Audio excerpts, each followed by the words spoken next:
Pemirsa MDTV, Tol Laut Sabuk Nusantara 82, kapal perintis yang beroperasi melayani angkutan penumpang dengan rute pelayaran khusus, yakni Kota Kendari, Langara, Waudeburi, Pasar Wajo, Wanci, Kaledupa, Tomia, Binongko, Kalabahi, dan Loleba sebagai pelabuhan terakhir. Menurut informasi yang beredar, Tol Laut Sabuk Nusantara 82 tidak beroperasi lagi di Lembata. Sebab dalam rencana penetapan trayek atau RPT untuk tahun 2024, pemerintah Kabupaten Lembata tidak mengusulkan pelabuhan Loleba masuk dalam trayek tersebut.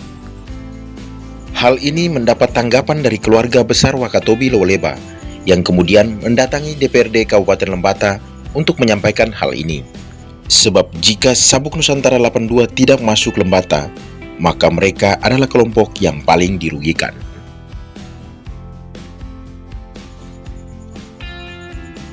DPRD Kabupaten Lembata kemudian mengundang David Blasius Hukulelegole atau Kapten Vigis sebagai agen pelayaran Sabuk 82 dan sebagai orang yang dianggap paham mengenai mekanisme pelayaran. Dalam rapat komisi terkait Sabuk Nusantara 82, Vigis menyampaikan kepada DPRD untuk meminta kepada pemerintah Kabupaten Lembata agar segera bersurat kepada Dirjen Perhubungan Laut terkait RPT. Sebab menurut Vigis, jika kapal Sabuk Nusantara 82 tidak masuk ke Lembata, maka akan merugikan keluarga besar Wakatobi yang ada di Lembata. Ya, Loleba, ya semua arah ke sana. Ya. Jadi bukan hanya ada di Lembata, tetapi dari Sika juga naiknya di sini, Pak. Oh iya. Berarti kan ada arus keluar masuk orang dari floating ke sini juga, Pak. Berarti kan ada lain yang mengikuti. Oleh karena itu, saya coba berkomunikasi, Pak, termasuk dengan BPK yang tadi sudah disampaikan itu, saya sudah komunikasi, Pak. Beliau menunggu, Pak, menunggu surat itu segera dilakukan, dibuatkan oleh Pak Bupati dengan dukungan DPR, Pak. Siap, secara politik hari ini juga harus dilakukan itu. Nah, pertanyaannya kemarin Pak Kadis, nomor suratnya di mana? Saya sudah dapat nomor suratnya. SK-nya itu ada. Jadi dari rujukannya itu nanti formatnya mungkin saya sampaikan ke Pak Kadis supaya segera dikonsepkan hari ini. Kalau Pak Bupati ada, maka hari ini juga harus ditandatangani untuk dikirim, Pak. Nanti tembusannya kepada KSOP kelas 2 Kendari, Pak, sebagai pejabat otoritas di sana. Sedangkan nanti PPK-nya itu nanti dia ikutannya dari kementerian, Pak. Nah, kabinnya juga kita sudah ada nomornya saya. Nah, nanti kita komunikasikan itu. Kita komunikasikan bahwa ini ada usulan.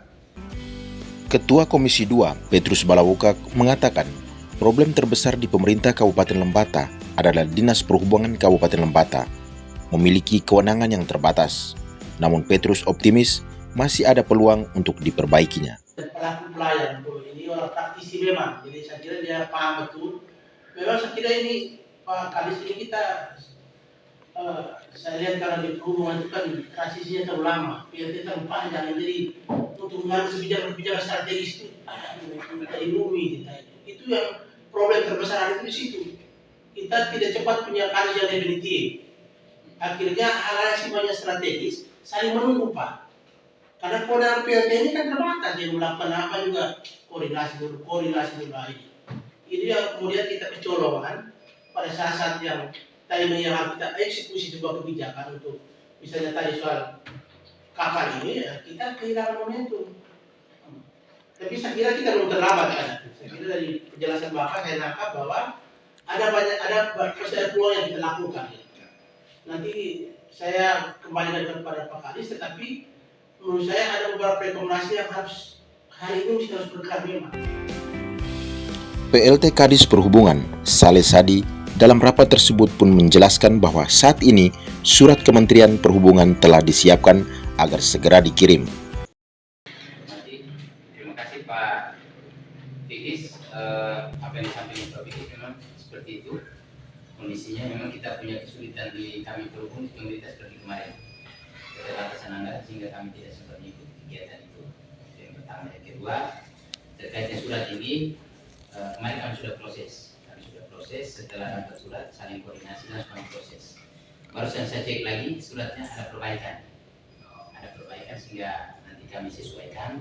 Tapi dalam surat itu bunyinya secara keseluruhan. Kalau bisa nanti kami pilihkan. Nambah satu surat khusus untuk yang ini, khusus untuk yang 82. Sehingga dia 2 surat, satu Kemenlu untuk secara keseluruhan semua trayek selama beroperasi, satu khusus untuk tol laut 82.